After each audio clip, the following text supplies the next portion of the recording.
What's up, Go enthusiasts? It's time to spin the wheel and see who gets the very first free lesson donated by one of my students. All right, I'm excited. 3, 2, 1, go. I'm kind of hoping for, by the way, a weaker player. If you are a double-digit queue or a weaker single-digit queue, please sign up for free lessons below. We have a winner, Jia Yang. Jia Yang reached out to me by email. Let's see, Jia Yang is a OGS 4Q. All right, that should be good. Should be good to start the series. But if you are weaker than OGS 4Q, please be encouraged to sign up more. I want to start this series with like easier lessons and get harder and harder as I go on. But of course, I will be rolling randomly. So if you get an EGF4 Dawn next time, then good luck to me. It turns out Jia Yang was actually Jia Ying. I'd misspelled her name on the wheel. I apologize about that. Jia Ying is a very strong player. Of course, OGS 4Q is no slouch whatsoever. But nonetheless, it turns out she was a very good target for the wheel to spin on, because one of the very first lessons that I give to beginners also suited her pretty well. This lesson, however, is going to go pretty fast and be pretty high detail. Nonetheless, I think it's applicable to basically everyone, whether you're a complete beginner to Go up to my level. I really do believe that this is one of the fundamental parts of Go that people just don't talk about at all, and is really, really useful if you want to know how to improve. So I hope you guys enjoy the lesson. I started off by asking Jia Ying what she thought her weakness is. Leads right into the meat of it. I generally feel like I'm not very good at applying pressure. I'm not very good at attacking. And if I get behind in a game, I tend not to win. I tend to just fall further and further behind. Right. But in the games where I am doing well, usually it's because I tend to get a better position in the opening, that the opponent just can't catch up in. Right. Right. This is a common problem, not just Jia Ying has. It's much, much more prevalent in double-digit queue, but many, many people in the West especially have this problem. It tends to come from a lack of confidence or skill in fighting very complicated positions. In order to gain that confidence, you have to gain it yourself by applying and understanding the concepts I'm about to introduce right now. Have you heard of the balance of power in comparison to the balance of territory? I think I've heard it. Was it in Attack and Defense? Yeah, it's been in a couple books like that. Between the balance of power and the balance of territory, if you add those two things together, you get the evaluation of the position, right? Basically what I'm trying to claim when I say that, if I just ask you to judge a random position, is this good for white or good for black? You could count the points, right? And you could figure out who's attacking who and how much, and there would be nothing else, right? Can you think of any other factor? I think it's basically it, right? Because fundamentally in the rules, we have two sources of points that you can get. First of all, territory. That's what we often just call points territory, right? Because that's where you get most of your points. But you also can get points by prisoners, yeah? And in my opinion, the two balances, balance of territory and balance of power, what we're really talking about is expected territory and expected prisoners. Yeah? And if you add together your expected prisoners and your expected territory with relation to your opponent, you know who's winning and by how much. Yeah? Let me just ask a couple questions to clarify this and make sure that we're all on the same page with the words I'm using. When I say power, what do you think the definition of power is? Power's kind of like who has the influence, who has less weaker groups on the board, who's not being attacked. Can I ask a couple more questions? What is influence? Influence is like, I don't know, like a powerful position that is not easily attacked, I guess. Right, right. So something that's far from being attacked, you can call it influence. Like, for example, would you call this black group here? Is that black group influence? It's hard to say. It's like kind of like a stick sandwiched between my two white groups. It's being saved by the fact that my left white group is not very strong. Right. So when you're judging whether it's influence or not, You're judging how likely it is that black will be attacking and that black will not be defending in the future, right? So that's you judging its strength, right? What is strength? Sorry. Strength. I feel like it needs to be in context of a sentence. Yeah, so let's say I asked you, how strong is this group? What am I asking you? Like how easily attackable is the group? Like how many times can you tanuki before it becomes a problem? Right. So that means how far away from death is it, right? Like as a resource or as a sort of continuous value, maybe it's 3 stones, 4 stones, 7 stones away from death, right? Mm-hmm. In general, Yeah. that's what power is based off of. That's what strength is based off. That's what influence is based off. All these words are just different ways of packaging this idea of how far any particular area of the board is away from dying. Yeah? And in particular, in my opinion, the most basic form of that is strength and weakness. These two words are opposites, direct opposites in Go. Weakness, if you're weaker, you're closer to death. Strength, if you're stronger, you're further from death. Yeah? And influence, of course, is the power that strength, that a strong group projects through an area. So if you believed that this is a strong group, you would say that group, white needs 10 moves to kill it, or something like that. Then you would say, if white really needs 10 moves to kill that group, then it projects influence to the local areas, right? In each direction, it makes it more likely that black can attack those areas, right? And that white, if white plays in those areas, is more likely to die, right? So any black stone near a strong group is likely to live, and white stones near that strong group are likely to die in comparison, yeah? So power is how much influence is added up to a particular area of the board. So if I had tried to ask you how much power there is in this area for white, then the strength of each of the white stones nearby is adding to that power for white, and the strength of each of the black stones nearby is decreasing that power for white. There's applying pressure, right? Making it so that that area is more likely in general to die for white because of the black stones, less likely to die for white because of the white stones, obviously, right? Mm-hmm. The point of the balance of power, the reason why I use those words, why those user words in attack and defense, this is a strong player's intuitive calculation for how much attacking potential is there throughout the entire board for each side against each other. So obviously, for example, black has a huge amount of balance of power advantage on the upper left, so high you might even call it territory already, right? Mm-hmm. But black also has some balance of power advantage in this fight. It's clear that black is like on top and more likely to be attacking than white is to be, attacking, right? Yeah. And throughout the rest of the board, maybe it's relatively normal balance of power. It's not, you can call these slight amounts of influence for 4 stones, but it's not overwhelming or anything. So we would say in this board position that black has the advantage in the balance of power by summing it over the entire board, right? Mm-hmm. And then to judge this position, we take that sum, we add it to whatever we count.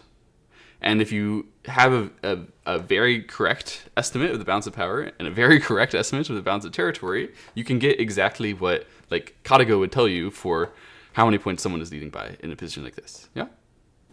You're saying like the balance of power is worth a certain amount of points and it's summable? Like, Exactly. It's countable. It is countable because it fundamentally comes from resources that will transition eventually to territory somehow. Right?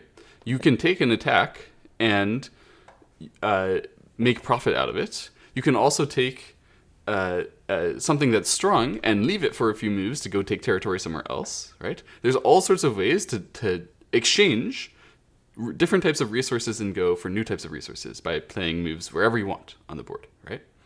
So this balance of power is just as much cash as territory is cash. It's just much more exchangeable than territory. Territory tends to be quite stable, right?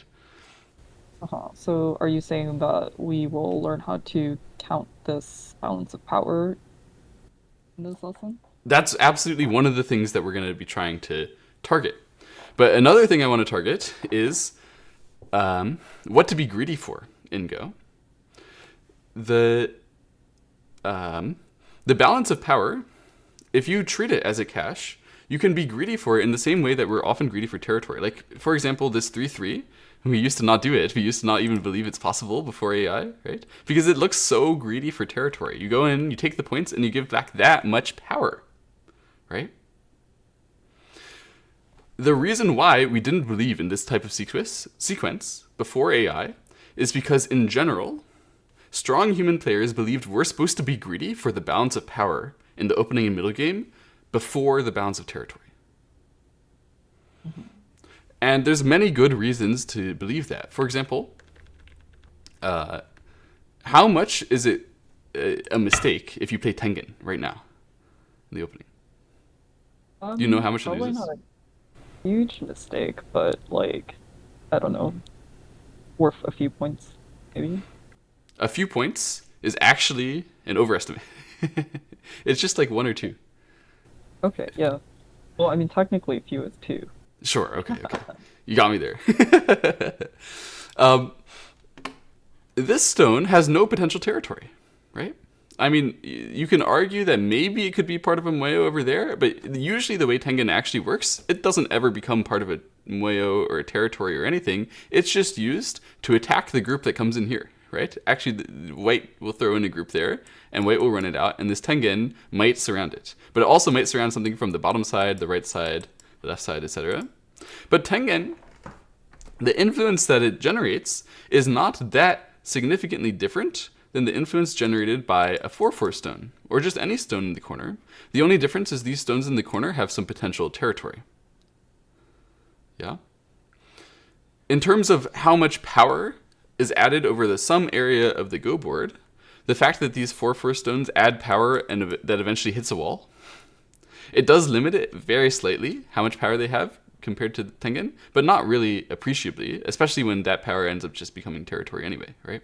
So obviously, we prefer, if we can take some territory or no territory, we should take some territory. That's why we play in the corners, right? But the main theme, each move that you play in the opening, each of these moves, it has a opportunity cost, right? Meaning if you had passed instead of playing this move, which is a very terrible idea, but let's say black chooses to pass right now, just put some stone randomly elsewhere, randomly uselessly, right? So 1-1 doesn't do anything. Do you know how much that loses? Play the 1-1. Yeah. Um, I don't know, like 13 points. 13 points is just about right. Yeah, exactly 13, or maybe 12 or so, depending on the opening, but whatever. The point is that the power generated by each of these stones is on the order of 12, 13 points, just randomly in the opening. And the territory generated is just a couple points. Yeah. So when you want to maximize the amount of overall value that you gain with each of your moves, right? Because that's what you want to do in Go. When you want to beat someone else in the game of Go, you want to get more value than them throughout the game. So at the end, when you count the territories, you have more points, right? The main thing you want to maximize is how much power your stones contribute, right, to the overall position. If you gain more in the bigger source of value that your stones gain, basically I'm arguing each of these corner moves, there's some split, right? So when you play this move at A, this actually surrounds a territory, quite appreciable territory. It ends up being something like, 12 points most of the time, at least. So overall, this was this was black, right? But overall, this is a very territorial start. Still, at least half the value, if overall this was 2 stones spent, each stone should have been about, 13 points of opportunity cost. Overall, we should have had 26 points of investment and 12 points of territory, with the most territorial enclosure known to man, right? Still, the majority of the value is in power, right? This is territory and this is power.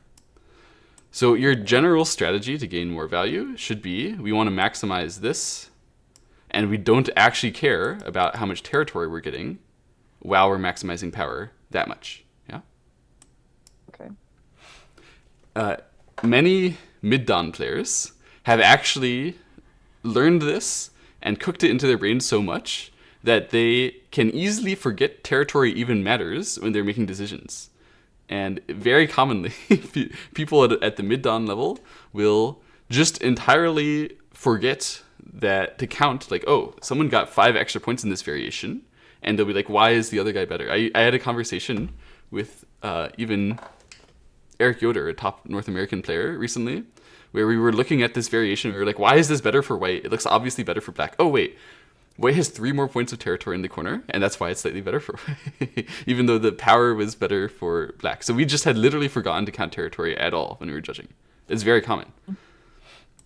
Yeah, so I guess like power at my level though, it almost, well, maybe not power, but like we use the word influence. Mm-hmm. Like it almost feels like when I have too much of it, that my opponent's just gonna come in and then scoop out all the points inside of it because I can't get a good attack going. Right. This is tricky, right? So how can we take influence and then gain in the balance of power when basically the problem with this type of position, the reason why you played the white move here invading, which is a great move, totally fine move, it's like black said, I have a huge amount of advantage in the balance of power to the top side, right? And then once you say, okay, show me, right? How can they gain in the balance of power if it doesn't involve killing you, right? That's the problem that you face a lot of the time. You can't kill it. Killing things is very hard in Go. But if you don't kill it, then where do you put the power, right? Yeah. In general, the most important part, the most important aspect of power is how surroundable stuff is, right? Very basic. But there's 2 fundamental types of weaknesses in Go. One of which is weak groups, and the other which is cuts, right? Basically what I'm describing is either all your stones which are connected together can be weak, or your stones can be separated and then be weak separately, right? But either, the whole thing is all weak together, which this one isn't, but, as an example, that's a weak group, and this is also a weak group. Either the whole thing is all weak together, or the whole thing is weak in 2 parts, like this, right? So there's 2 fundamental types of weaknesses, weak groups and cutting points. In general, when we are attacking or defending a weak group, the number one most important thing that determines whether it's going to be strong or not is how many directions to run it has. So, for example, if you wanted to evaluate this black group, how strong it is right now, you wouldn't really think about how many eyes it can make, right? Yeah. It doesn't really matter. That's not your first intuition. Instead, it's, can it run that way? Can it run that way? Can it run that way? Right? Each of these directions to run, if they got stopped, right? If we changed this position and added white stone here, white stone here, white stone here, white stone here, that black group is almost dead. Or maybe it is dead, right? Yeah. And if you wanted to attack these black 4 stones as efficiently as possible, this is where you'd put 4 stones in a row, right? Like, this is how you do it. So the meaning is, when we want to be greedy for the balance of power, what you want to do is you first want to find the weakest area. So the place with the weak groups and the cutting points, which are the most in danger, the most likely to change, so that you can change the balance of power there, right?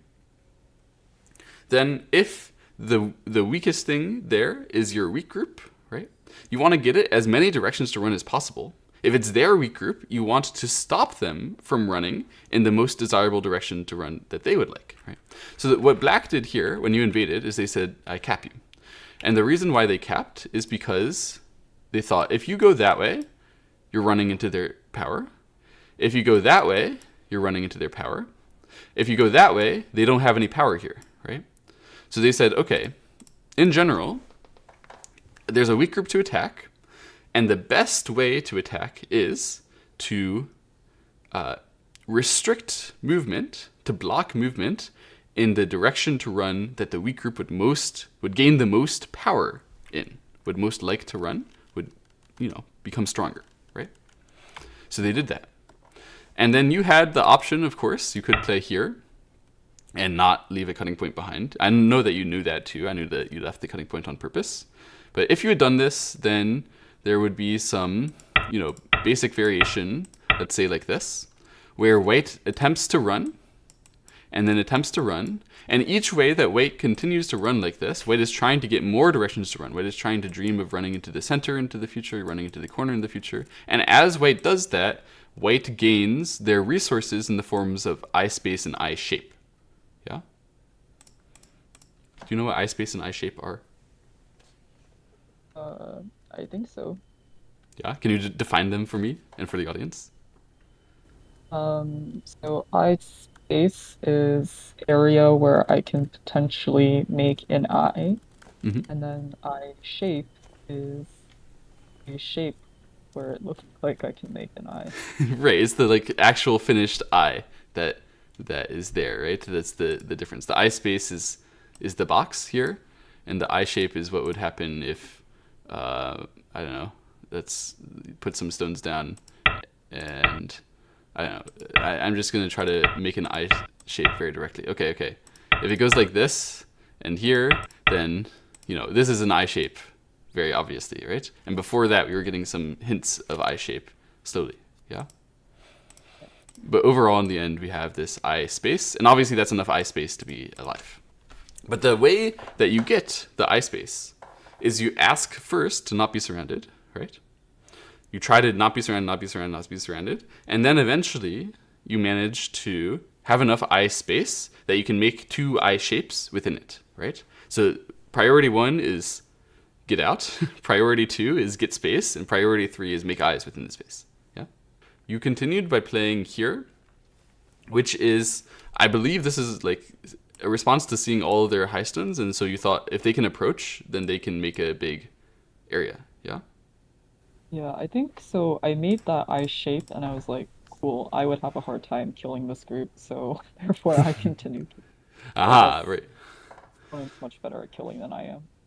Well, regardless of how good they are at killing or whatnot, you don't have to be.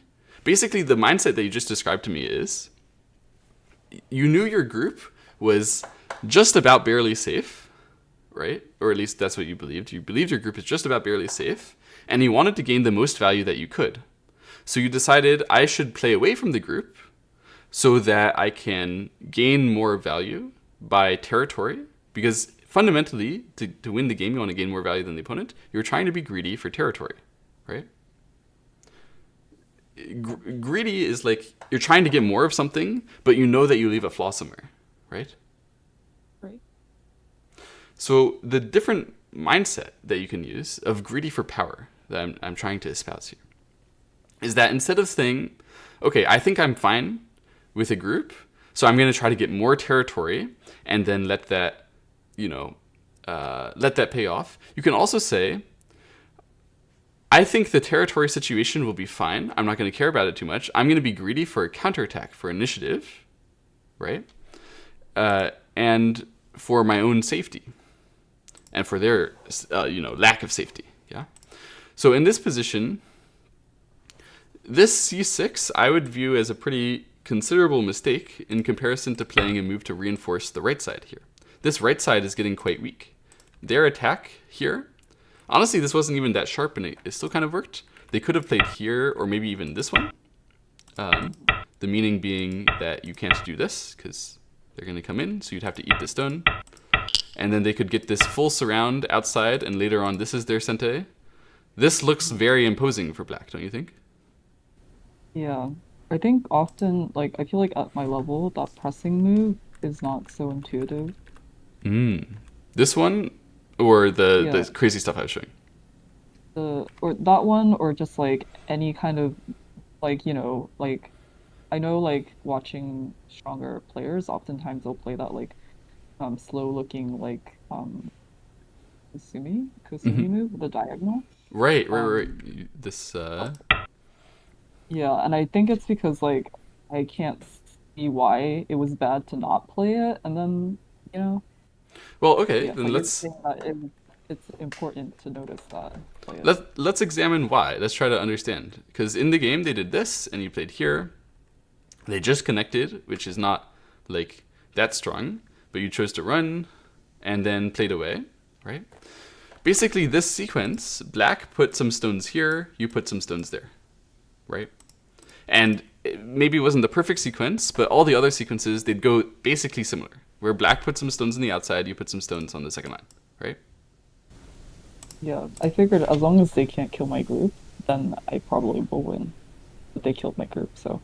Ah.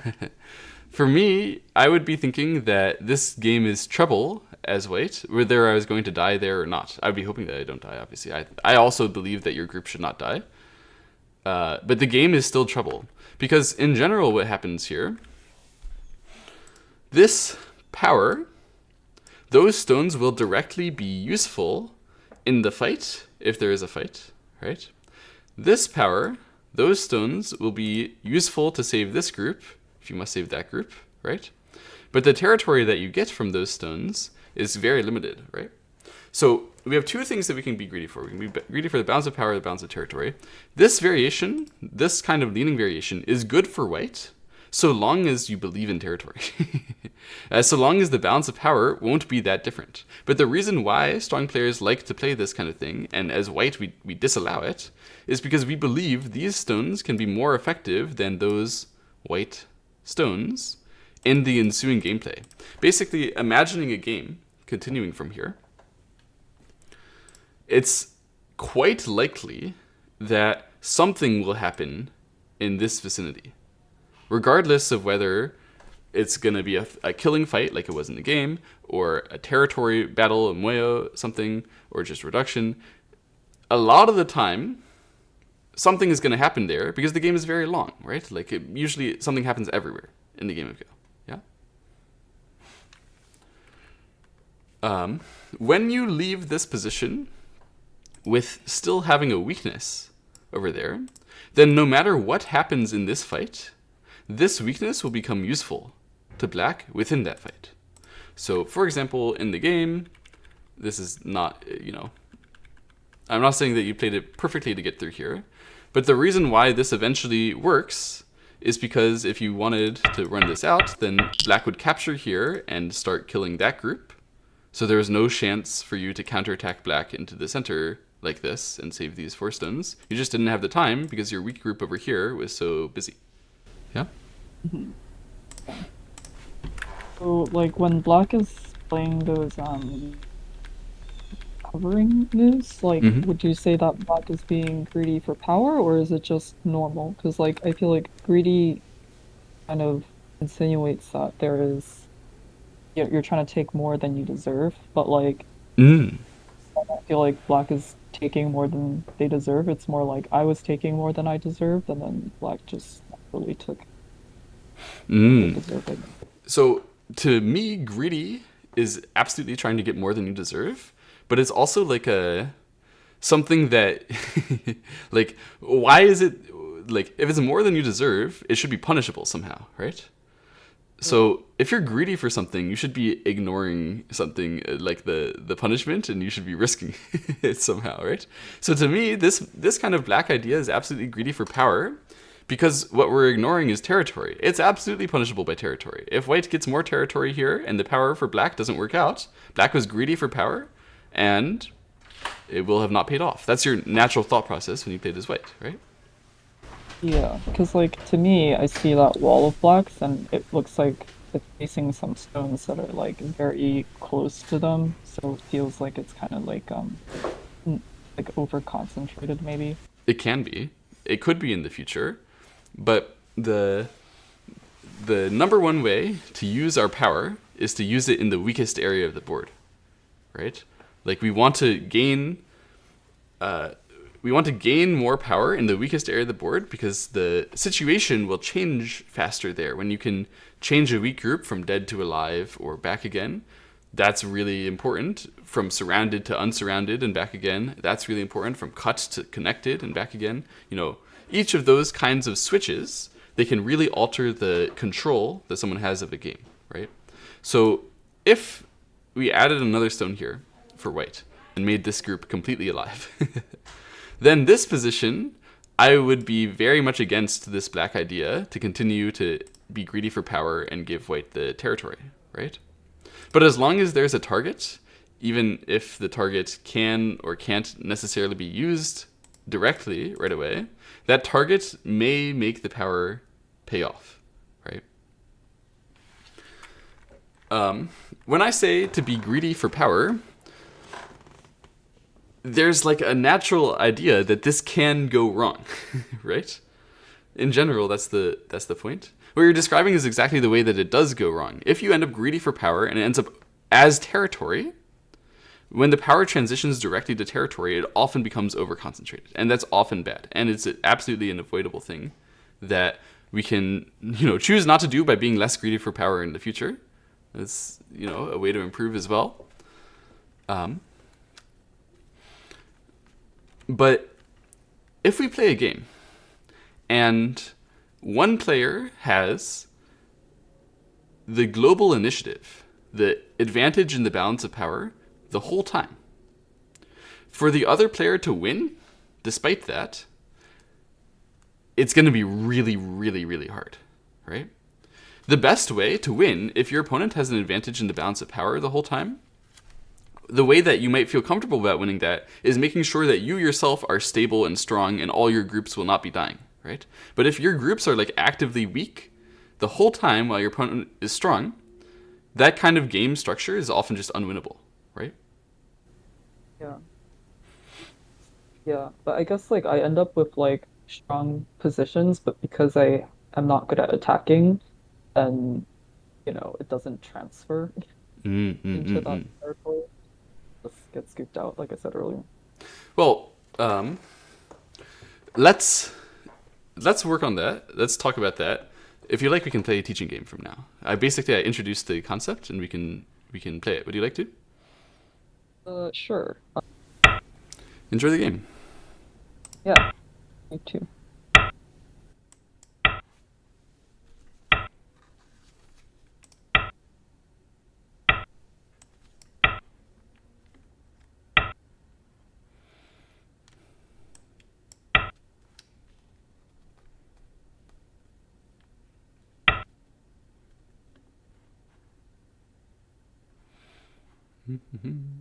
Okay, let's try.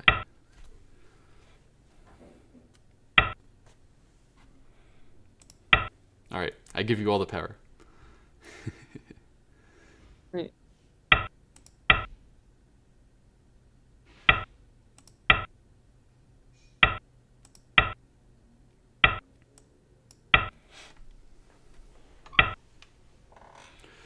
And hello. Okay, here's the situation. Here we go.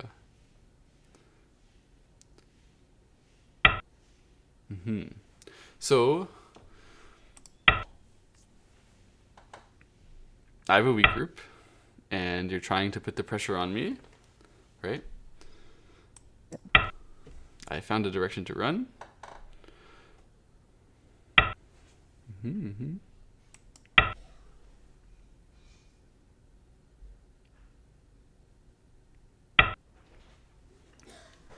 And now, as I'm quite safe from being surrounded, right? I can continue to gain more directions to run, continue to put pressure. The black area, somehow, even though the walls are pretty far apart, it still looks a little too small, don't you think?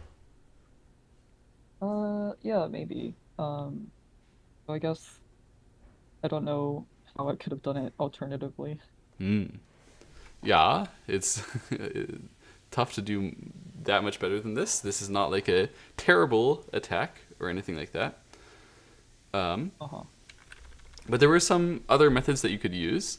In fact, when you play here, when you play the kick, and this way,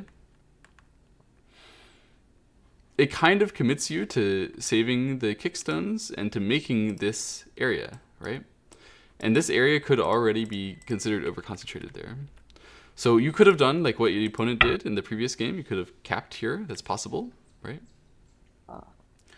And you could have also done some other things. Like, for example, you could have played this one. This is a pretty crazy one. It's quite similar to the kicking idea. I don't think it's worse. What I would have done is, at this moment, instead of playing at r6, I would say, where does white most want to run? White could run that way. White could run this way, right? White could run to the left center, to the top center. White most wants to run in a way that gets them out and reduces this wall thing, right? So I would try to restrict it from this direction, this black.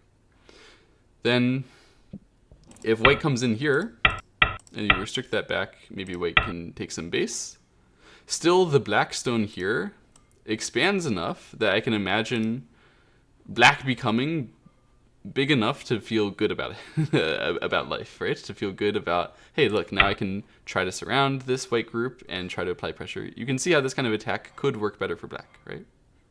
Yeah, I don't know why I'm often afraid of the knight's move like that from the kick. They almost always extend just one space up. Yeah, the one space is the more common move because this one, it does leave the flaw here where white can cut across and using that diagonal weakness gain the next tempo to try to restrict black and play like this. But of course, at this moment, white is too busy to consider dreaming of something like that because they're going to get restricted on the right side. Yeah? Yeah.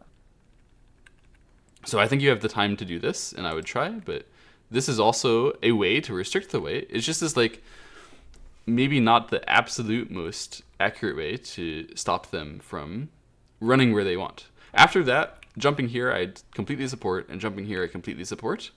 It grows this as much as possible, defending yourself as much as possible at the same time, right? And I don't really think that this attack went that poorly for black. Although maybe you didn't use it as your weapon, right, to like beat me up.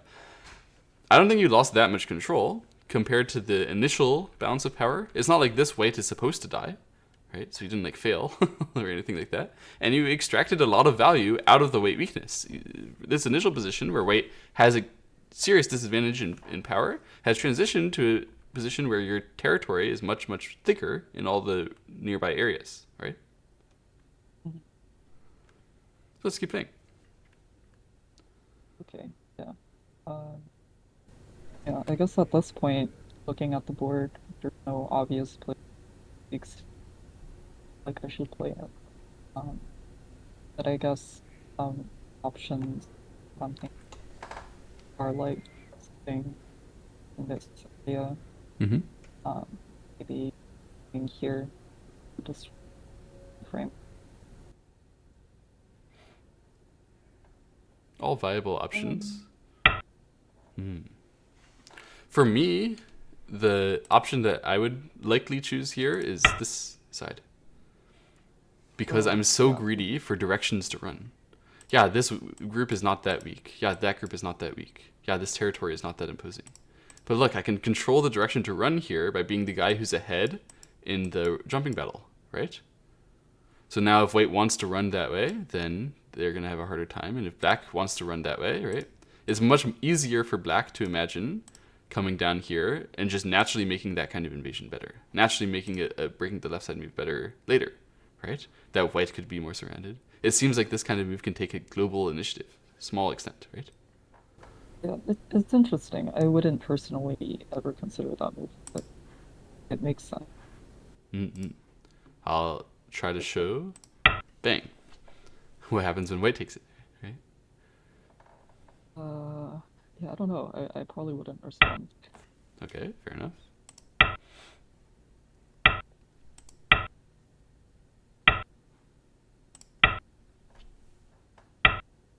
Okay.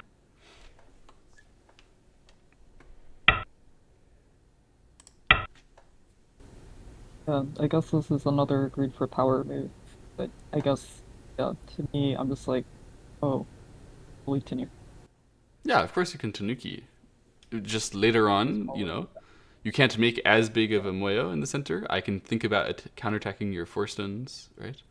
On the right side. I'm stronger with my own group on the bottom right, right? And very naturally, you can imagine a moyo forming more and more as I put stones, right? I would have to play at M3. M3 was also a move that was on my mind rather than playing here.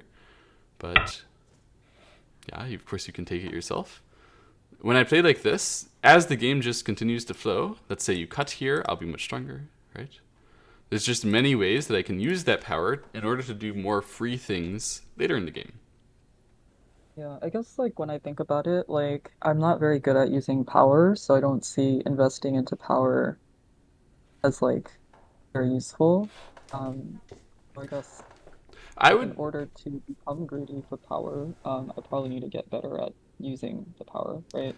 so I wouldn't necessarily say that it's that difficult to use power as long as you're not treating it as the positive form of strength. If you're investing into the negative form of strength, like for example, the moves that I played here and here are largely defensive power moves than offensive, right? I didn't really think that I'm becoming an influence here so much as I'm becoming stronger with my weakness while I'm continuing to play, right?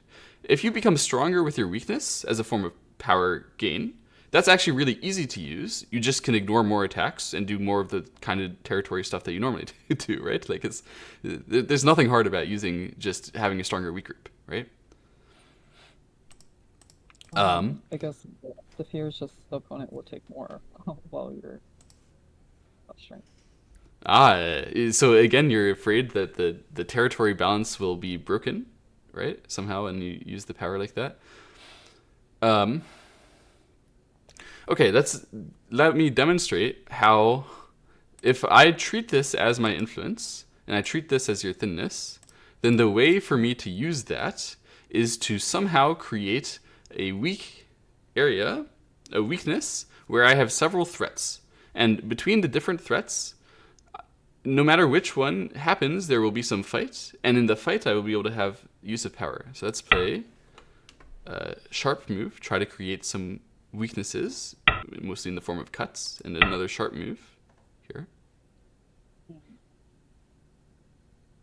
Now you have several options. You can feel free to take your time, but this is a totally reasonable option. And then white cuts the bottom. And you can see white is being paid back for the amount of power. If I didn't have that much power there, then I wouldn't have been able to break this territory and get this territory. Yeah?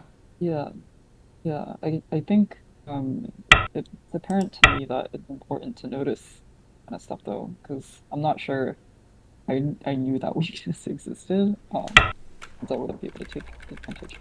But you knew that the two-space jump can be thin, that the knight's move can be thin, right? The exact technique for how to use it, maybe not, but you knew that like this shape and this shape, if I add another blackstone, this is like qualitatively different in terms of how the game would play out. If you had a proper reinforced shape here, then now that's much, much thicker and you should feel like it's much, much more free compared to the game that actually can happen, right? Where that has some thinness, yeah? Yeah, which makes me wonder if I should have played closer if of that attachment. It was possible to play closer, yeah. This is my intuition a while ago to play a one-space jump here. But there's nothing particularly wrong with playing here. And it's not like this particular method was forced as a way to use the thinness that you had left behind. Thinness, of course, I'm trying to refer to the lack of power in cutting form in the shape, right? I could also have played it in several different ways. I took some time thinking here because it was also possible, for example, to use this method, which attempts to save in the corner and at the same time can create a cut. So often this shape will make it very, very awkward for these black stones if white has some power. There's a lot of power, right? And white can also dream of playing just this one if white wants to take the territory over there back. And if black would stop that, then to try to save directly in the corner, maybe some ko or another variation. There's all sorts that are possible. And, white doesn't... I'm showing you variations where white is breaking black using their power, right? But white doesn't even necessarily have to do that. Another way for white to play this is to be patient, do some other random thing, allow black to eventually choose to move, and then when black moves... black will usually create for themselves a cutting point. Then to exploit that cutting point and use the thinness later is the most common way to use this kind of thickness, right? So you use this thickness and you say, oh, I can't see any way to use it right now, then you can just leave it. In general, the 3 best ways to use thickness. The number 1 best way, when you want to take some place that has a lot of power and increase the power, is to attack a weak group, to go kill a weak group, or to surround it, right? Then that obviously will work, right? But a lot of the time that you feel awkward is because you don't see a target like that. So like, yeah, sure, we have this white group, but there's no target directly. So then what do we do if we can't fight? The third best way to use it is to build. So of course white could have chosen to just whoop, whoop, whoop, and take some territory here, but you would have felt very comfortable about this, I think, since black can get so many points themselves and white's points look very small, right? So if the number 1 best way is to, kill the other guy, and the number 2 best way is unknown, number 3 best way is to build, what do you think the number 2 best way is? Basically, what's between, if you can't fight and you don't want to build, what do you do in the middle? Wait, I think when you first said the sentence, you said the number 1 best way was. It's to fight. Wait. Did I mess it up? I may have messed it up. If I messed it up, I'm sorry. Let me rephrase the question. The number 1 best way to use your power, to use an advantage in the balance of power, is to fight with it. The number 3 best way to use your power, to use an advantage in the strength, is to build territory with it. Then what is the number 2 best way? What's between them? Number 1 is to fight, and number 3 is to make territory. So number 2 best way of using power, is that the question? Yes. What is it? Number 2 best way of using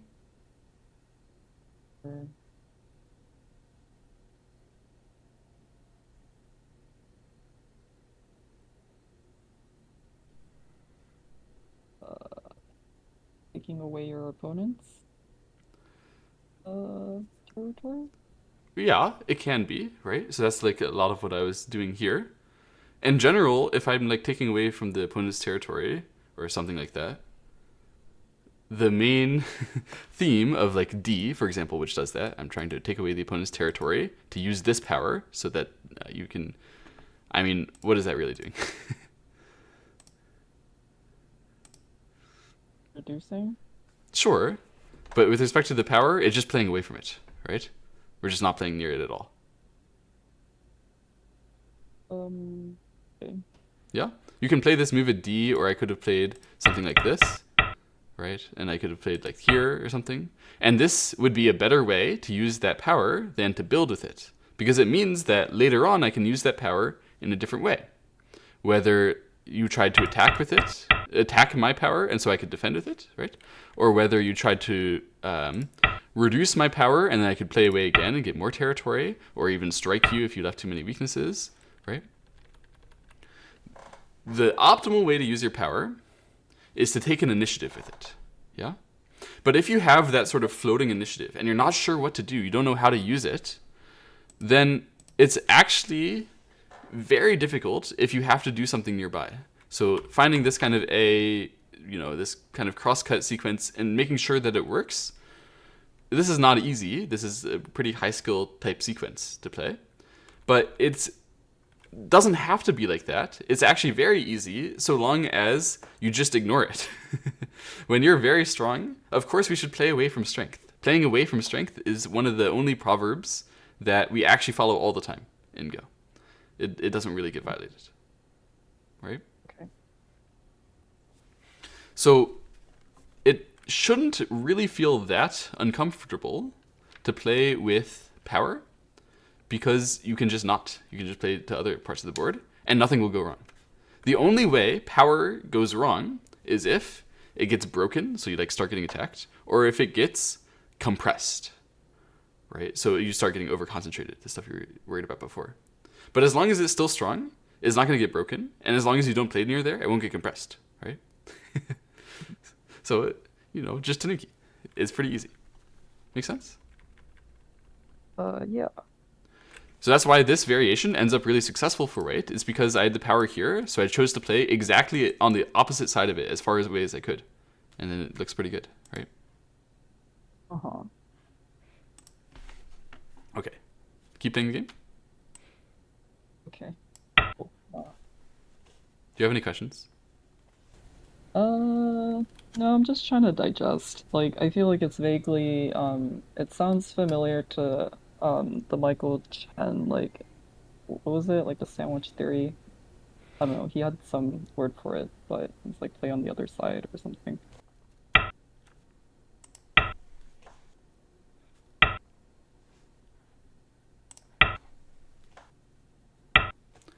Very good.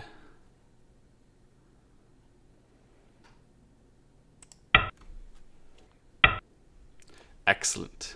Excellent, excellent, excellent.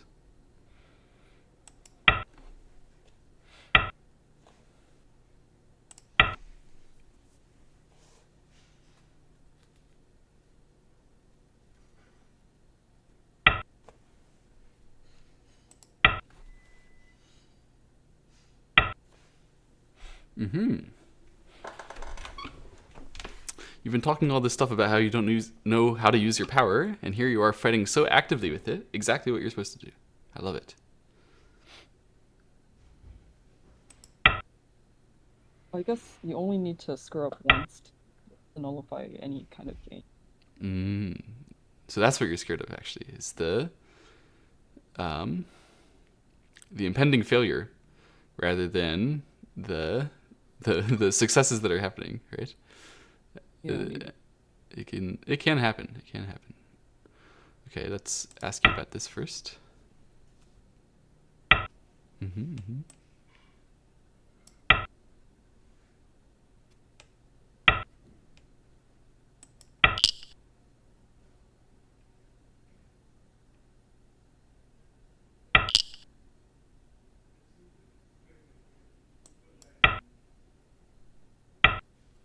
Excellent.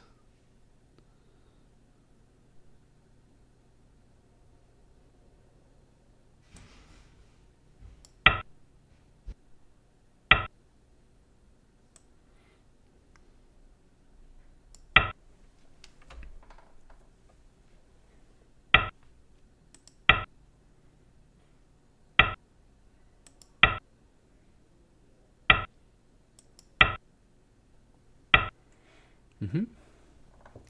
It should be the right trading. So now my stones are dead over there, but I can capture your 3 stones. Is that going to be Sente or Gote? Do you know? I guess I'll just do Um, it. for the three. Yeah. So like if I have to play another move, Yeah. one, two, three, four, and then you have one, two, three. So, um, So no, you do it not does have to look, play another move, right? it looks suspicious. It looks suspicious, I know, but you do not. You did the right thing to count first, and yeah, it does look suspicious, but there is nothing, in fact, that way can do over there. So how do you like the result? What do you think? Doesn't, I don't know. Well, I guess the white group is kind of dead there, so it's not like Mm-hmm. terrible massacre. I still have the ability to push, and cut off the white stones on the right side. Mm-hmm. Mm-hmm. So like, it feels okay, I guess. Sure. Yeah, I think okay. I guess is a good word. Is a good good judgment. Yeah, obviously we did some very very active trading. It's because you did lots of very active and great moves. I did not like purposefully dumb down anything that I did here, but it was quite difficult execution. I don't think that basically any of your opponents at your level would have played this sequence um, and aimed at the Atari and the cut here and making some fight there. It's like very very tricky to get there. I don't think that you made. At least I can't see any mistakes in this sequence. Not anything that's obvious to me. Um, Maybe at the end it could be it works out slightly well for white, but I'm not really even convinced of that. I believe that you got a huge advantage in the balance of power due to having captured my stones, and you can use that advantage in the balance of power right now to seize control of the game. Mhm. So I guess like to me, the balance of power though, in order to take advantage of it effectively, you kind of have to be very flexible and like be able to see things, you know? Yeah. Sometimes I feel that third eye is not open, you know? Yeah, yeah, yeah, yeah. Like hard. It can be, and it can be really difficult to effectively use it because you have to, think of these crazy trades, these sort of weird things to look for, but you can still uh, fight for it, right? Basically, the main reason why I think that this concept should be taught to everybody, basically, the moment that they learn Go, this is the first kind of strategy to talk about is this balance of power and trying to look for global initiatives, trying to look for taking control of the game by understanding where the weak groups are, where the cutting points are, which ones are closest to death, and aiming to make the other guys dead and yours not, right? And being greedy for that as much as you can. It's because if you fail at doing this, you will very obviously know why you lost, right? You now have a huge advantage in the balance of power here, right? And you can see that you died with the stones at Q16, so you can be like, oh, well, maybe there was some way to save the stones at Q16 because I shouldn't have lost, I shouldn't have died. But right now, maybe white should be dying with something since you have that much power, right? So if you somehow fail to kill me, you'll be able to review, even by yourself, even without me there at all, you'll be able to just be like, okay, I thought I was killing that, but I failed. What happened? Was I like, did I misjudge? Was I not supposed to be able to kill that? Or did I misread? Did I just like mess it up, right? As long as your strategy to win Go games is very easy to diagnose why you failed, you can improve, right? As long as you basically can dream of playing at a level which could beat me, then after enough time improving, you'll be able to beat me, right? Uh, It's true. It's true. It's only if you don't dream of that level at all that you won't ever be able to beat me. But as long as you have the right. dream, that then you can You do need it. yes. But I feel like ambition is just one part of the puzzle. Ambition is not what I'm talking about, though. I'm talking about having the core strategy at the beginning, which can do it, right? And many people who don't even look for the balance of power in their game, who are greedy for the balance of territory, they don't know how to seize control of the game against me, right? And they can't even dream of having the capability of playing the type of game where they're actively seizing as much control as they can and seizing as much territory as they can, judging the board for each of those things respectively, and trying to make, zero mistakes with respect to what they could do. Anyone who is looking at that level, who is thinking on that level, has the capability to get, good enough to beat me. I'm not that much stronger than that level myself, at least yet. So, the balance of power, this idea to be greedy for the balance of power, I know that you will mess it up all the time when you play it by yourself. And that is a good thing, in my opinion. Like, at least as a Go teacher, I have seen many, many students come to me stuck, not able to improve. I show them basically this fundamental lecture. I teach them about the balance of power, and I teach them to increase it as much as they can. Then, sure, the first few games that they play after that, they mess it up all the time. And, continuing as they improve as Go players, they continue to have misreads all the time, that sort of thing. But they learn from each game that they play after that. They're like, oh, here I thought I could kill that. This thing went wrong, that thing went wrong. Here I thought I was alive, this thing went wrong, that thing went wrong, whatever. But they're keeping a much more active control over their game. That's the most important thing. When you play for the balance of territory, you're greedy for the balance of territory, and you're uncaring of the balance of power, you will easily ignore it and not be able to improve at a certain level because you can't dream of keeping the control of the game with each type of resource in the game that exists, right? So basically I'm saying we have to treat balance of power fairly, but it's more complicated. It is. It's harder to play with. That means we have to give it even more attention consciously, right? I do feel like I'm afraid to play with influence because I've had so many examples of it not going well. But Mm-hmm. like I can understand how that could be like a skill cap thing where it's like, well, if you always try to just take territory, because like I feel like taking territory is really obvious, like how to take it, Right. um, that it does limit like your ability to improve because it's so obvious that like anyone can take territory. Right. People will plan against you doing that, and they will know that you're going to do that and perform. Absolutely. Okay, so you have a huge amount of power, and here we're going to learn how to count it, how to treat it like it's countable, right? Okay. Where are all of the weaknesses on the board right now? That cut, absolutely. Another cut, yeah. That's a cut, yep. Like for me too, I guess. Yes. All the weaknesses on the board. I want you to draw all of them. So these last three, I'd like to talk about it. They are all territory breaks, right? Like R3 invades the territory, A8 reduces the territory, L18 reduces the territory, right? Yeah. The reason why you're thinking of them as weaknesses is because you're treating those associated territories as like a yes-no thing, which white can break by playing there, right? Like you're sort of dreaming that this is black's, but if white plays at R3, it causes there to be a weakness in that capture, right?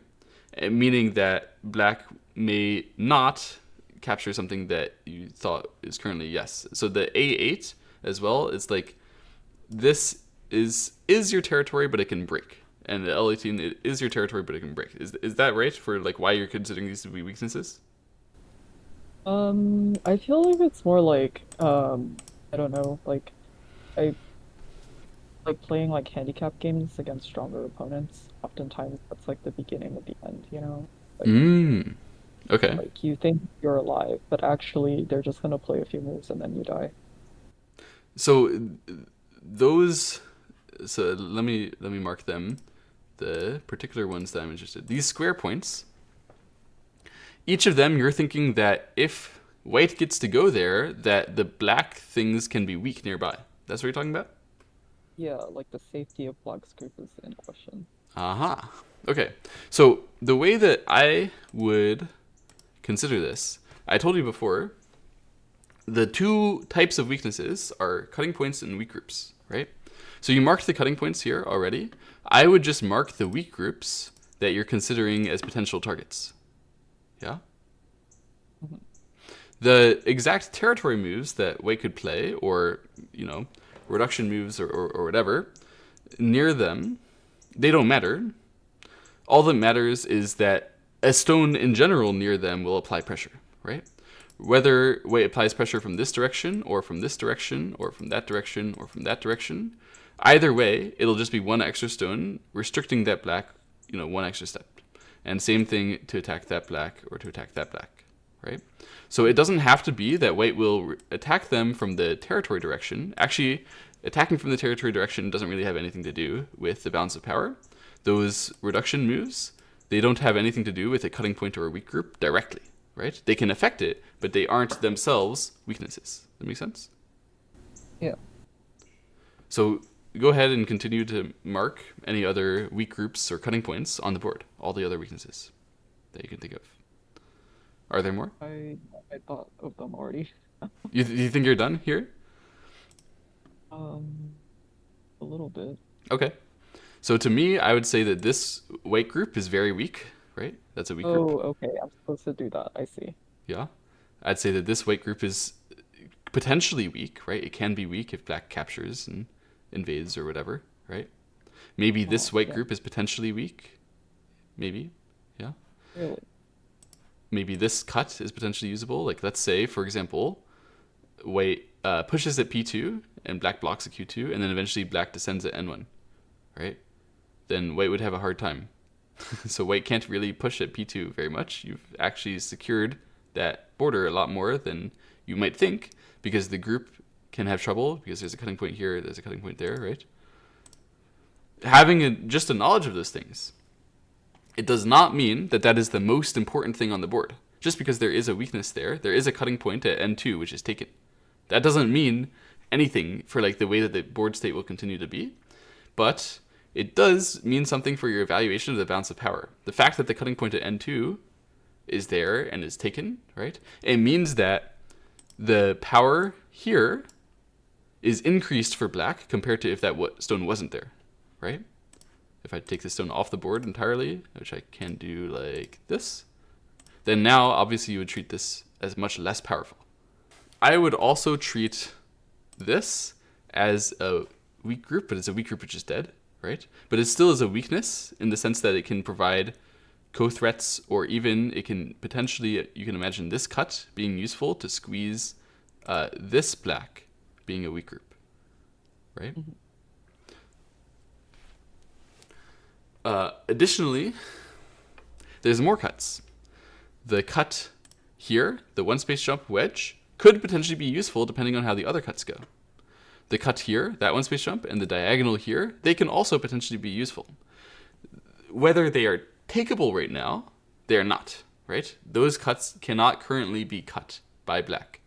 Does it make sense? It's just that they aren't literally connected. So they are weaknesses. Uh-huh. Yeah? In the same way, this black knight's move is a weakness. White can't cut that right now, but if white aimed at it, let's say white starts by playing at b12, right? Then that cut would be relevant in the fighting. Uh-huh. Same thing for this one, for this cut, for the potential connection here. You get what I'm talking about. There's so many weaknesses on the board in a position like this. This knight's move, the potential 3-space connection between these two groups. This one's quite relevant, actually, right? Uh-huh. It turns out that the board is full of cutting points and weak groups when we're playing in the middle game. Yeah, that's just normal. It's natural, right? The first ones that your eye gravitated towards were the ones that are important, right? Because you're a skilled player already, you're capable of understanding which cuts in general should matter for the game and which cuts won't. So you pointed out immediately the two cuts which are directly takeable near the white weak group, right?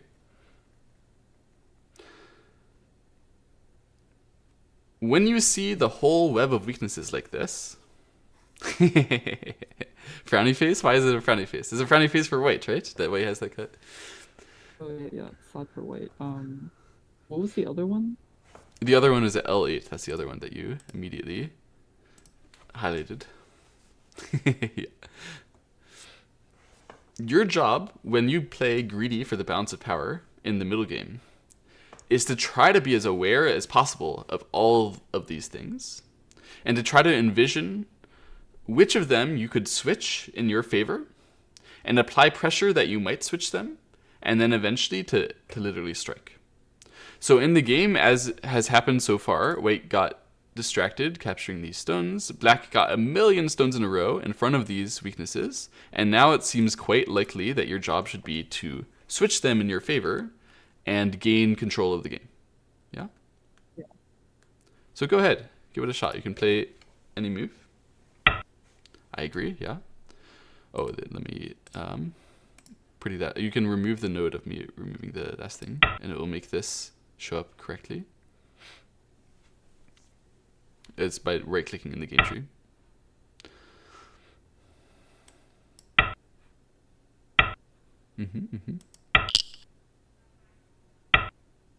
Right. Let's do this the complicated way. Yeah. The other way didn't leave a toe, but I don't know. It looked weird. Or...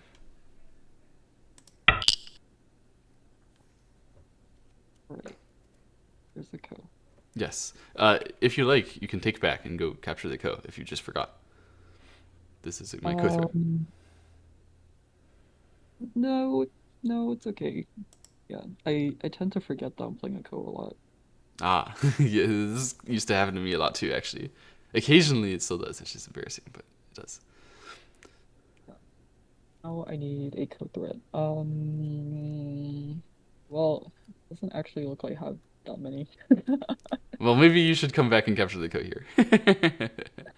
Takes these vexes. Yeah. Yeah, so then my question is like, should I have not played it the co way then? No, not necessarily. Actually, go ahead. That's Really? yeah. So looking at this variation here, So now what happened is you managed to kill these, right? And white managed to Yeah. save the stones and kill that. So the territory situation on the right side changed so much, right? Uh, Right. It's a trade again. yeah, black captured a huge corner, and then white expanded their corner quite a bit as well and saved some stones. I believe that the territory trade is better for white. White gained more territory than black did just now. But Right. I believe that black is better overall. Okay, the power trade, I guess. The power trade. Why do I like the power trade here? Probably because now these guys are not too happy. Absolutely. You have a massive amount of influence now, and it's pointed directly at a weak group. It's just my favorite type of position. Yeah, my instinct after, well, wait, one, two. Oh, okay, so it is Black's turn. My instinct is to play here. Very, very reasonable. So now, if I answer some more, you gain more power towards the center, right? And if I don't answer, you can start to break the bottom side. It makes Yeah, but I'm sense. also scared to play there because I feel like then, I don't know, if White's like, oh, actually your move means nothing, and then lose, Hmm. be sad. Well, I mean, yeah, you would just be able to push down a little bit here, and it might not be that strong. So I agree. If I were playing at 3, if I were playing here as black, I would not really want to play at 3. I'd be scared that they would answer that. And instead, I would do a direct attack on the white center stones. So if you want to do a direct attack on a weak group, what's the number one first thing you should think about? Surrounding it?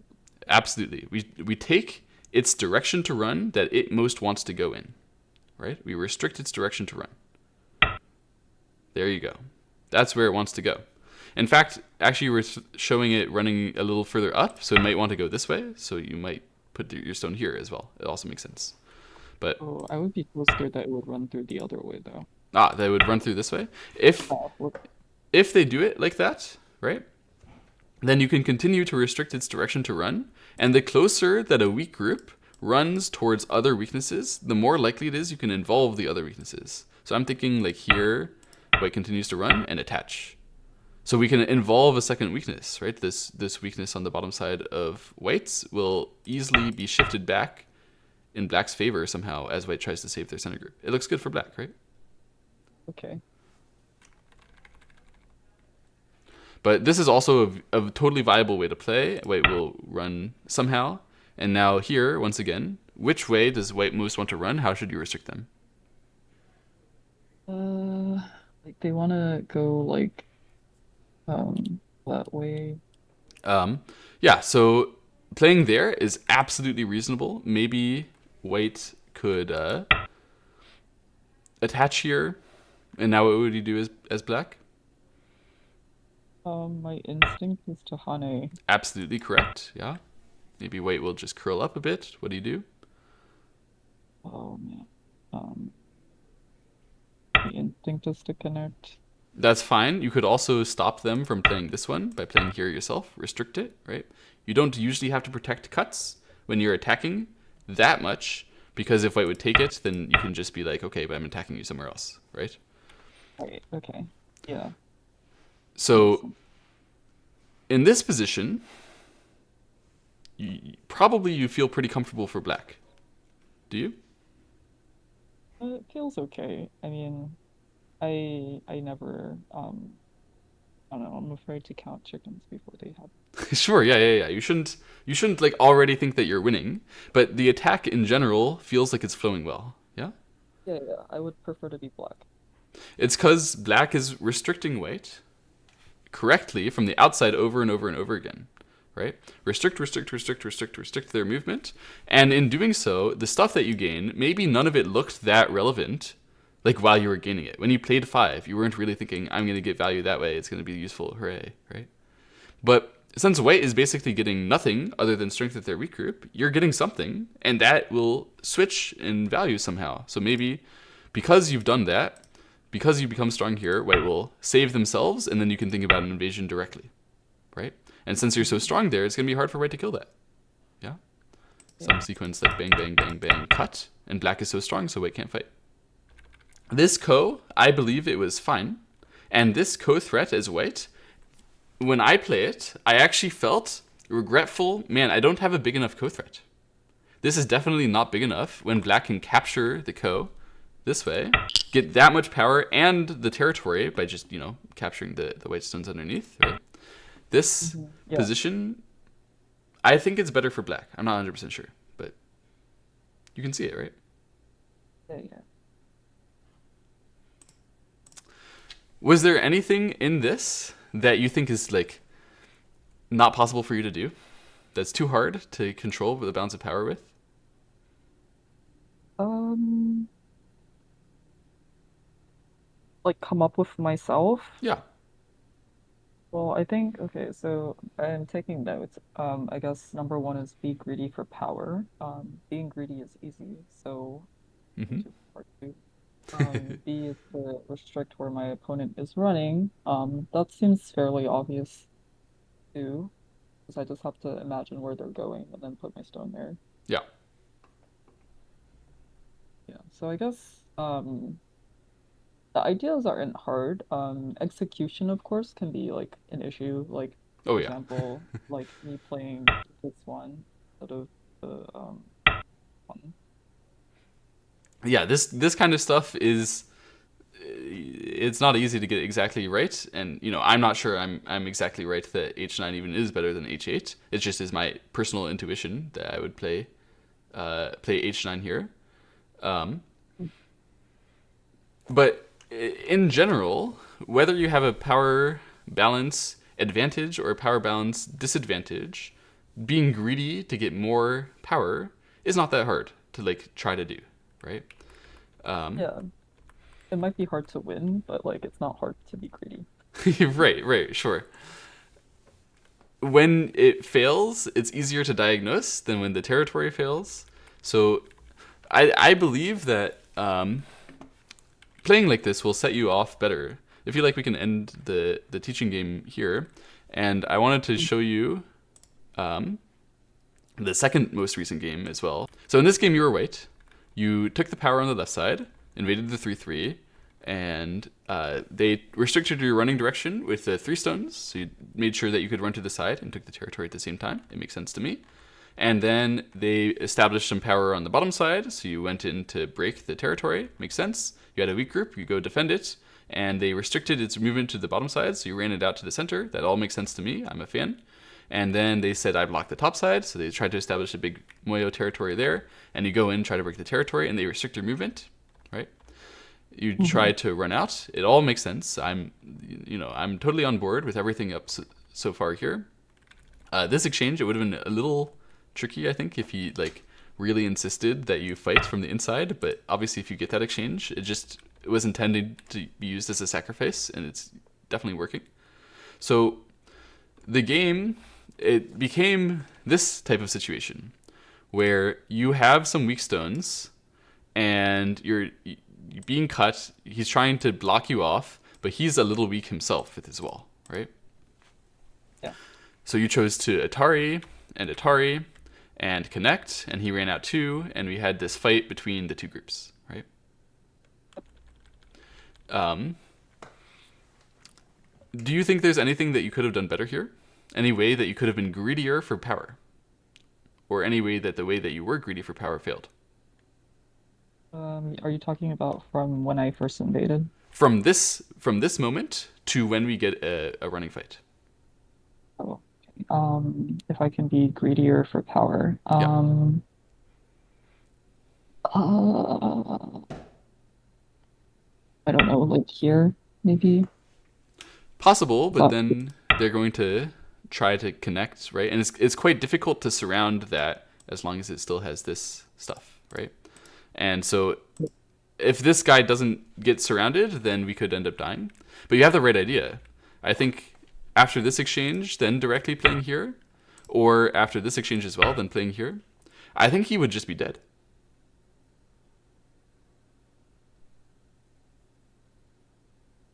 yeah, I guess that feels hard for me to notice as like a greedy for power thing. Like I feel like if I'm trying to make greedy for power easy to understand, it's like become stronger, right? Mm. So Versus I feel like here I don't see how necessarily stronger. Like I feel like I still have weaknesses. Like I guess the other dude's weak too, so So the reason why when I was trying, I kind of forgot to properly talk about the countable territory part, but when I was trying to introduce that, I had you go around the board and mark every weakness, right? Or I helped do that after you did it a little bit yourself. And the reason why I did that is because increasing and being greedy for the balance of power means knowing where all the sources of power are. And power that's positive is not as relevant as power that's negative as weaknesses, as cutting points in weak groups.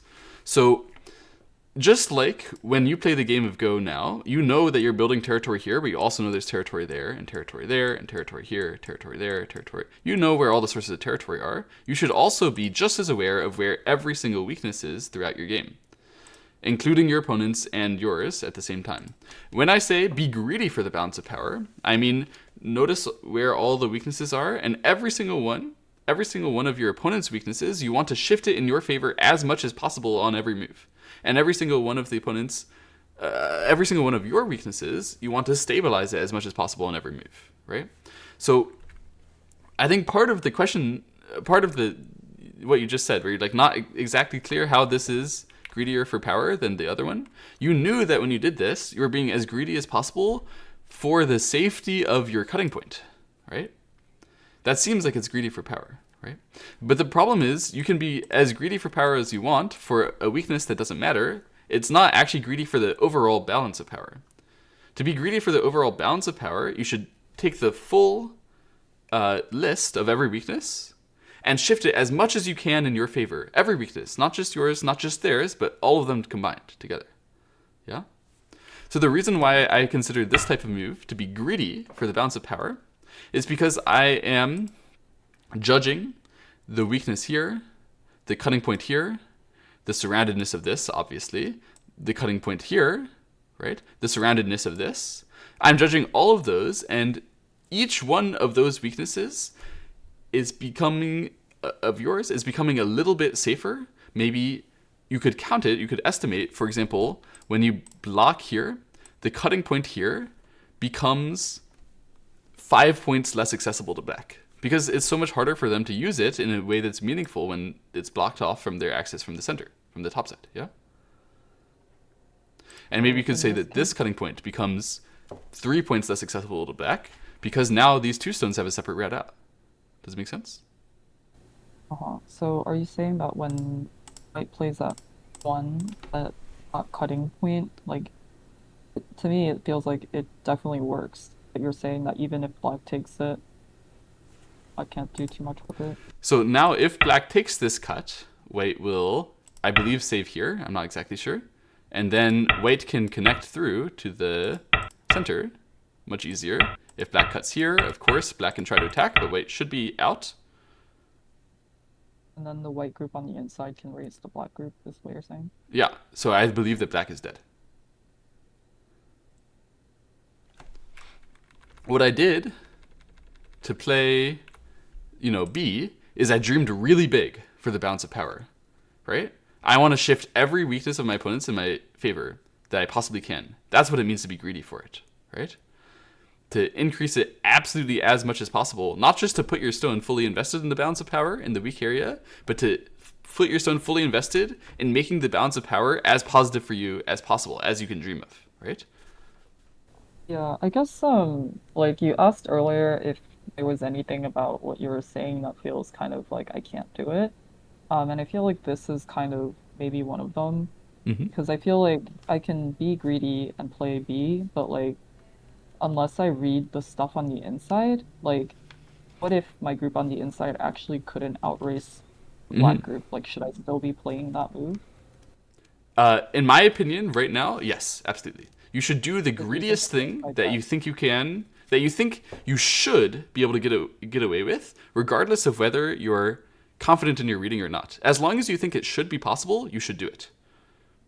That's my recommendation, because it will force you to do these crazy things, like the trading that we did on the right side in our teaching game just now. It was super crazy, right? Did I know when I was doing that, like all the sequences all the way through? No, I didn't know everything ever. But I believed that the way I was playing was the greediest for the balance of power that I could. And similarly, the way that you were playing, did you know when you were answering, particular threats or, choosing to churn or to connect, did you know exactly what was going to happen after each of them? No, not necessarily. But you believed that what you're doing was setting up a position with the most power against white that you could, with the most secure defense and etc. Right? Right. I guess I just didn't want to be like pushed around too Right. much. Right. Which was exactly great and working, and I believe that Black was doing well in that game. You played it quite well. Mhm. Having that same spirit all the time is excellent, even if you get tricked all the time. The fastest improvers of Go are the little kids who are crazy, right? Yeah. Of course, they spend a lot of time playing Go, but in my opinion, part of the reason why they improve so fast is because they are greedy to kill the opponent, to save themselves, to do all these insane things. And when they fail, they don't treat it like they were doing something wrong to be greedy. The kids who are really improving fast. When they fail, instead, they treat it like they missed something, that they did something wrong tactically, right? And they're like, oh, I was supposed to play here, I was supposed to play here. Okay, I get it, right? That's the correct Uh-huh. mindset, in my opinion, for fast Go improvement, is to risk all the biscuits, and sometimes you'll get wrecked. But if you don't get wrecked, you'll play at a really high level, and your opponent will have a very hard time, right? Yeah, that makes sense. So in the game, after this, you got this running battle, and everybody was running out, making sure they're not surrounded. Eventually, they decided to cut you here, so you had to run out this way. And then you were greedy for your own bottom sides group surroundedness and allowed your top side group to suffer. Um, then you knew that you could counterattack them. So I thought this game was really interesting. The counterattacks, the attacks and counterattacks that were happening constantly. There was this counterattack here as well. You ended up with this Banuki. The fighting is basically flowing back and forth all the time. As long as you're doing this same kind of thing, just trying to be as aware as you can of where all the cutting points, where all the weak groups are, it actually wouldn't change your play that much to execute, what I'm telling you. It would be basically most of the same moves here, but with this awareness of what kinds of positions you're aiming for that will be good by trying to shift all the weaknesses in your favor. So in the game, you manage to make it so that these black stones look quite heavily surrounded, and then they tried to counterattack your bottom side group, and like this, and save here. And then for some reason, it was a co. I believe that the connect here was much, much better because they would have to save this. You know that that's a weakness. And they would have to save that. You know that that's a weakness too, right? So let's say that they managed somehow to save this group on the bottom. And somehow they managed to locally kill this white group. So this one is now locally dead, right? Then you can still counterattack the black group in the center. And the capture race will be very difficult for black, I believe. So, just knowing where each and every one of these weaknesses are, we can make this kind of decision, A and B, this kind of tactical decision, based off the type of fight that you expect, based off the balance of power, like awareness, seeing every weakness, and trying to shift them all into your favor to take an initiative against this and against that, all at the same time, right? So I have a question. Like, why did you think the capture race is good for white? Because I feel like white's more surrounded, so I can feel good about the capture race. I thought it's good for white because I thought that the black shape has no eye, and black will have a hard time really approaching this white group. They have to fill all three liberties, right? That's all going to be black's duty. So, for example, here, I guess white might have to fill one of them like this. We can exchange it like that and then play here. So now, I wonder whether white should exchange outside. I don't think it particularly matters. No, anyway. I might be wrong, but I felt that in general here, I can do, so black needs to do a connect here, right? so that white can't do a double Atari, and then white can fill another liberty, black can fill another liberty, white fills another liberty, black fills another liberty, and it works for white now because black can't Atari, right? It's literally self Atari, so it's actually winning by 2 liberties for white, right? Because even if white had passed now, then black would not be able to approach. Black would be captured, right? So the meaning is, I'm very used to capture aces. First of all, I have skill in judging this kind of thing pretty, quickly. And secondly, like the weakness of the eye, depending on the surroundedness, right? The weakness of the cutting points here. Each of these also tied into the fight, right? And they made it, those cutting points, those eyes, those secondary weaknesses, they made it so the balance of power is better for white than expected. So although, sure, you can argue it's like skill for me to recognize all those things pretty naturally, it also came from many years of practice, finding all of the small weaknesses and how they would affect the game, right? That's the main thing that I learned in order to be able to judge something like this. And you can learn that too. It's not like inhuman, right? Yeah. So in the actual game, you played this ko, which was much harder, I think, since, although you managed to kill that group on the top side, now their group here and their group here both get off the hook for free as they kill you. But the game was still like playable. You did manage to get a big kill. You restricted them a bunch over here, went for an active cut, which I quite liked the result of. You managed to capture the whole left side, and even black is still a little weak over there. And obviously, since you captured the black topside group, you don't have to worry about your group in the center, so you went down here. And then this was the moment where I actually felt that you lost the game. Obviously, they're invading the corner, and you want to attack that. In the game, you chose to attack it from this side. And you harassed it from there, they did this, and you tried to attack it from here, and they cut you. You cut, and they just played it like this, and they managed to take the whole bottom side and save the invasion, and they won from here, right? Yeah. Do you have a better idea from now? Well, I guess even it would be better than what happened. Right. So obviously we can attack it from the 2 directions that it was going to run, which are here and here. So if that side didn't work, we should attack it from this side. Now, if black plays this one, what would you think of next?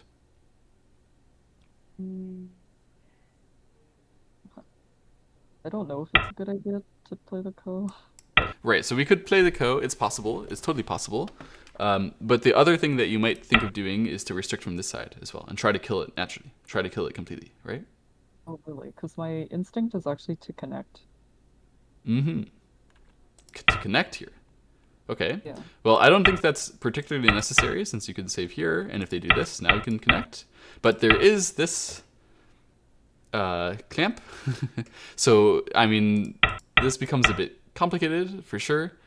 I believe this type of thing will be very dangerous for black because I believe that this group can get in trouble too. I'm not exactly sure. Maybe I'm wrong, actually. It does involve some reading, and I actually could be wrong about this. I thought that when I play here, and here, I thought that like eventually I should make it so I can cut in Sente and then to connect as well on the left side and reattack. But actually I'm wrong. So maybe you're right that connecting in general is possible, and that this is not that strong, not as strong as I thought.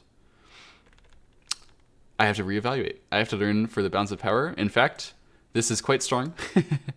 In fact, this is quite weak. So it would be possible to play a defensive move there. But if you were going to do that, it would be better to play the defensive move like this. So that, oh, wait, never mind. There's still a weakness. There's still another thing.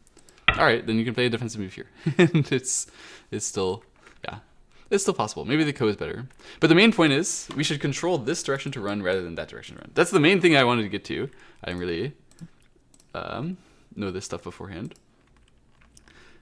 In the game, you controlled this direction to run, and at that moment, I knew to decide on this this lesson structure.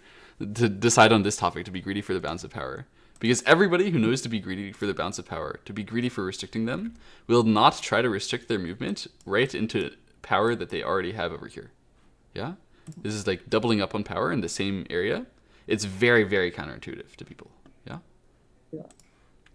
When this one happened here, you actually still had a chance at this moment if you play on this side, which is super greedy for the balance of power to save these, right? Not to save those, but to save the weaker side as best you can.